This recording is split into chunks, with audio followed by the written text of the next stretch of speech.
Today, I found out that my wife looked up divorce papers when I thought we had a good relationship. My wife is looking up divorce papers. I'm freaking out. I thought we had a happy marriage. We've been married for 6 years and dating for 10. My wife and I have always been very open with each other. We share passwords and have never hidden anything. When we have disagreements, we get through it together. We've never screamed or yelled at each other. We're in couples and individual therapy, not because of anything wrong with our relationship, but because we want to make sure that we're happy. My wife always says better prevention than cure. Yesterday, she left her laptop open and I saw she was looking up New York divorce papers and how to see if someone was cheating in some subreddits. There was 5 or 6 tabs open. I pretended I didn't see anything but went into the bathroom and threw up. I've been shaking in anxiety, and my wife has noticed I haven't left her side, and she's asked me if anything was wrong. Readers, I've never cheated and never even thought of cheating. I don't even watch stuff. I don't even know how she could think I would betray her like this. If it's the opposite and she's cheating, I don't even know how she would do it because even if she didn't love me, she doesn't even have the time. I checked her phone and computer and she doesn't have anything previously downloaded. There's nothing fishy and nothing suggesting even an emotional affair. She's been incredibly affectionate. She loves me and would never hurt me. So it's me, she thinks. I have a part-time bakery catering business I run from home and she works from home for literally 70, 80-hour work weeks and is the breadwinner. We haven't left each other's side and I love it that way. COVID was actually good for us because we could spend so much time together. My wife is the love of my life. I'm in the process of being diagnosed and looking at symptoms online. I'm pretty sure she's my favorite person, FP. It's unhealthy, but she's never complained about me being clingy or overbearing. I don't know why she would want a divorce. I'm afraid to talk to her about it because what if she thinks of divorcing me and realizes that she's so much better and deserves so much more and just leaves? I feel like somehow talking about the D word will manifest it and ruin all the happiness I have. I wished I never saw it. Today she joked that we'd literally melt together because I haven't stopped holding her all morning. I'm afraid that I'll fall asleep and she'll disappear from my life. Update, I just want to say I'm very grateful for everyone's love and support. Last night my wife asked me if anything was wrong. She was finally done with work, so I asked her why she had tabs full of divorce information. It wasn't for a friend or family or anyone we knew. The divorce tabs was because she recently read a cozy mystery with a divorce turned murder and thought it was so bad and unrealistic that she could write one better. My wife is an avid reader and likes to read mystery novels, though I secretly think it's because she can complain about them to me. I read some of it this morning, and my wife's short story is better than most movies, to be honest. I could see her becoming an author when we retire. I struggle with my mental health, and though my wife has been through trauma, she's a stronger person than me. Though I knew logically that she was looking for some other reason than our relationship, mentally and emotionally, my brain was screaming at me that she was going to leave and I was going to lose the love of my life. I have BPD, and my wife is my FP and my soulmate. It doesn't help that my wife is the most amazing, selfless, loving person I know. I was the product of a one-night stand to 2 parents who didn't want me. Neither of them had steady jobs or relationships or really any desire to parent. If I was too much of a burden for my dad, he'd drop me off to my mom's who wouldn't be home. I'd be locked outside her apartment until she came home at 2 a.m. There'd be nothing in the fridge. School wasn't much better. I was the weird short kid with long greasy hair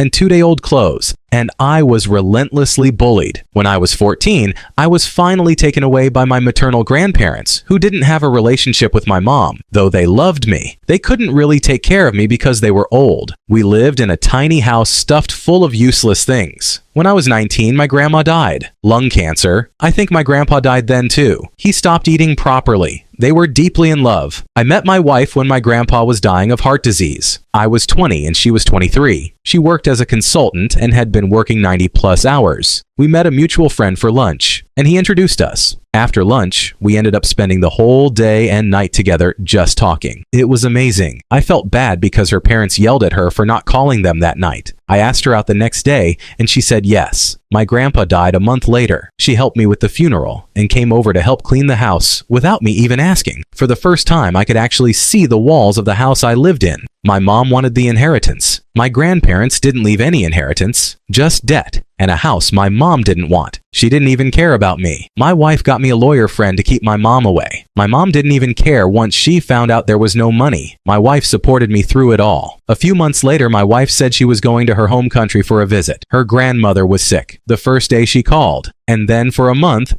There was radio silence. I thought my wife got tired of me, and I hated myself for burdening her. It was a bad spiral. Finally, there was a call, and she asked me if I could help find where she was and how to get to the nearest airport. Her parents had hidden away her passport, and she was sure she was going to be married off. She stole back her U.S. passport. Her job paid for her flight back, even though they had previously fired her for not checking in for 2 weeks. I met her at the airport. She looked so tired. Our next date night, she looked better, but I had a feeling something was wrong. I followed her, and she was going to a women's shelter. Her parents had cleared out her bank account, and she didn't have a place to stay. I told my wife she could live with me at my grandparents' house, and it wasn't a burden. She tried to do all the chores and pay rent at the same time, but I was just happy she was with me. Though it's twisted, I was secretly kind of thrilled that she ran away from the marriage. To me, it felt like she chose me over her parents. Her parents tried to track her down. We got married, and they cut her off for good. Like me, she didn't get much physical affection growing up either. She was expected to get great grades and clean up after everyone because she was a girl. There was physical abuse. Education was a way for her to be more marriageable. That's why they agreed to let her to get a job while going to grad school. Once she finished, she would be married off to an older man and be a housewife. She didn't want that. We had to build up our finances from the ground up. My wife likes experts who tell us what to do with our money, our relationship, our house remodeling, because she wants us to be happy. I'm terrified of losing her, that someday she'll realize that she could have something better, because I need her so much. People on the thread have told me I'm too clingy, that my wife secretly hate that. Now when I hold on to my wife or rest my head on her chest or lap, I wonder if she's lying that she loves that